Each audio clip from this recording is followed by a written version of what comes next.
Okay, glad you're still watching Science Breakfast with me, Alan Hubbard, and a sign language interpreter this morning is Chippy Water. And in studio, we are with Faith Musimi. She is a chairlady at Shak Kiambu, and she is a member of the NCPCDK. Now, Faith, yes, before we start talking about these organizations that you are a chairlady, but as well as a member, let us go back to your story. How integral was the support system? And as you're thinking about that, you said your baby went through 3 surgeries. Yes. Do you believe, or do you think, or basically, how integral were these surgeries, and what would have been the repercussions if she did not go through these surgeries? Okay, thank you, Albert. You know, for spina bifida, there has to be early intervention. Why? Because if you don't intervene early, the repercussions will be worse, because as the child grows with the sac on her back, it won't be easy for her. It will make the disability even greater. But when it is intervened earlier on, the child is saved, because now like my daughter, she is able to walk, she's able to run, she's able to do 1, 2, 3 things, she's able to control herself. Yeah. But for her, you can't tell directly, spina bifida. No. For her, it is not that pronounced.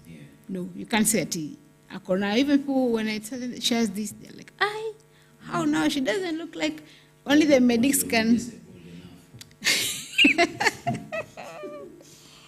Okay.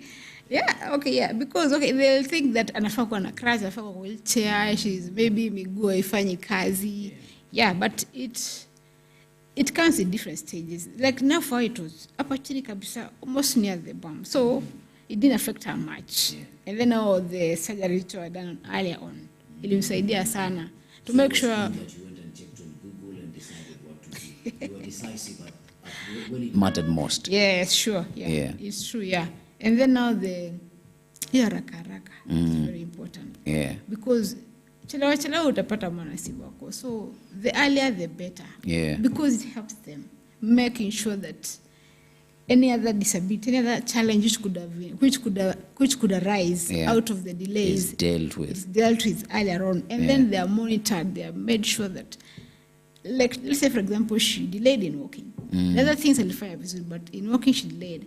You found that at almost a year, she was holding my hand. Everywhere we are going, holding my hand, running around with me. She comes, when I'm seated, she holds my hand. We walk with her all around, everywhere in the house, everywhere.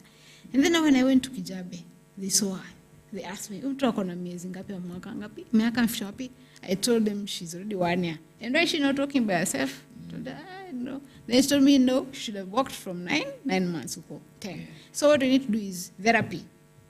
So I took her to a therapist. Akafanya exercises to strengthen her bones and the legs na kila kitu. And I tell you, they help after like 2 weeks even. She started walking. So I was just in the house with her, therapy. She's there, I'm seated. She's holding the table like this, going. All of a sudden, hands up. I check. And then, she goes.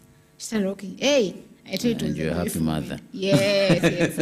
Very happy. So I took a video, sent to the dad. You couldn't believe it. Everyone we sent to the family, they were, that is good. So the early intervention, the doctors check and know that this child, I'm a delay upper, and so this is what we need to do. So either it is therapy, either it is maybe a surgery, or there is a lot that happens to these children. Unapata kuna surgery, kuna therapy, kuna wenye miguu yao, they are like not fully formed. They are given shoes. I don't know what is the term for those shoes. I can't remember, but the special shoes to correct the legs. Because some find that the legs are bowed. Others others they can't stretch their hands. So you find that they need therapy. Most of them, they need therapy, and it is continuous.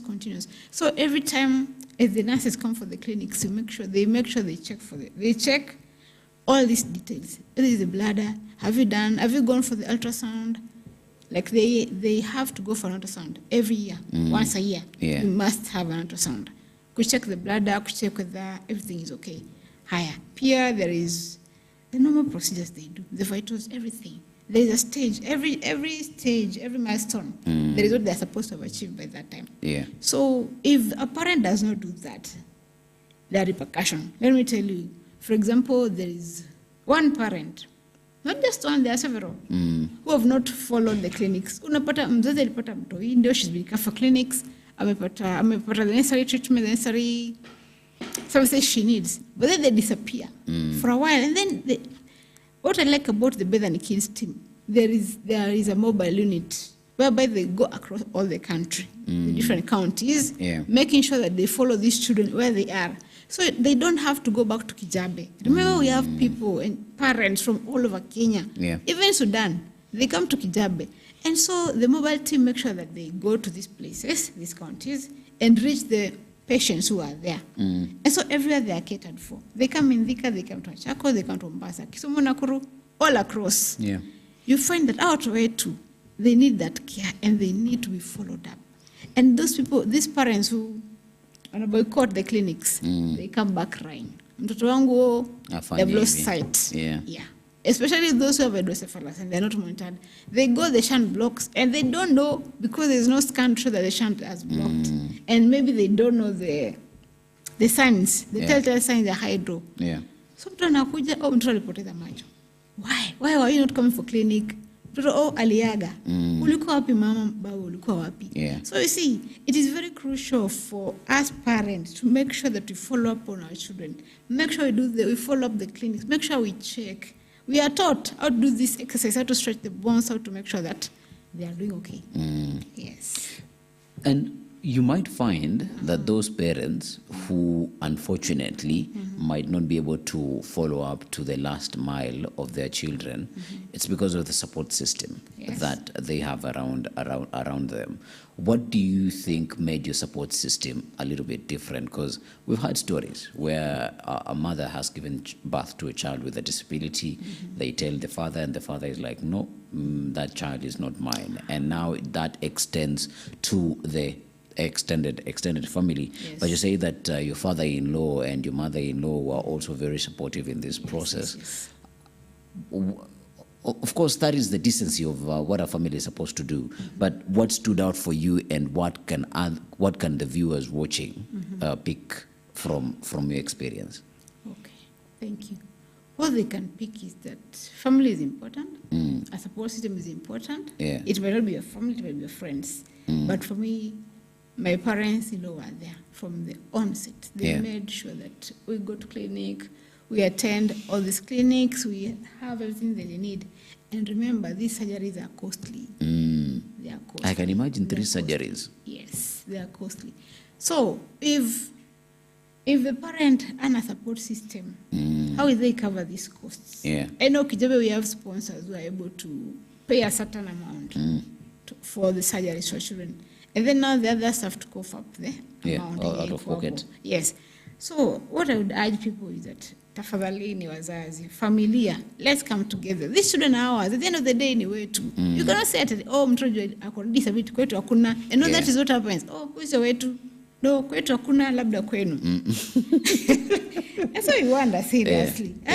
Hapana, mtoto amekuja ni wetu, mpende vile yuko. Don't hide the kid. Please, let's support our people, because these children at the end of the day are ours. And let me tell you, Alan, these children grow up to be wise and great people in the society. Wengine with daktari, others are accountants, others are doing great things.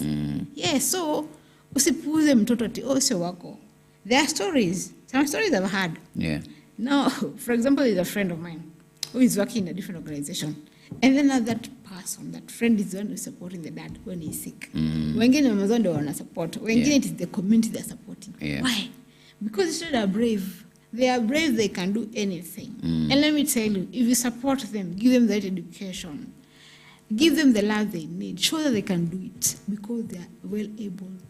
So let us love them. And even the community, the government, let us make sure that these children have everything they need. Why? Because this society cannot be built by only those who are working, only those who don't have a challenge. It needs all of us to make sure that we support each other Kama ni masomo, they're able to go to school, even regular schools. Why? Because not everyone will go to a special school. Yeah. Not everyone will be able to afford. And others, yeah, they have their challenges, but they can study in a normal school, in a regular school. Yeah. They can be adapted here. They can do 1, 2. So let us not close the doors for them. And let us support them as family. You know, family is not baba na mama pekee, ama the extended family. Yeah. It is the society. It is the church. It is everybody. So let us take care of them. Let us love them.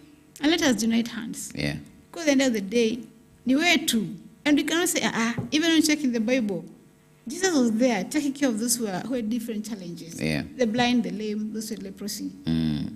And they were healed. Yeah. And it's not like Jesus came only for the blind or our wengine, Yeah. or I mean for the perfect. No, we're not perfect.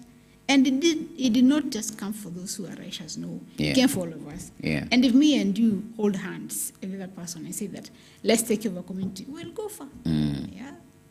All right. We're going to take another break. When we come back, we're going to be talking about the last half of this conversation.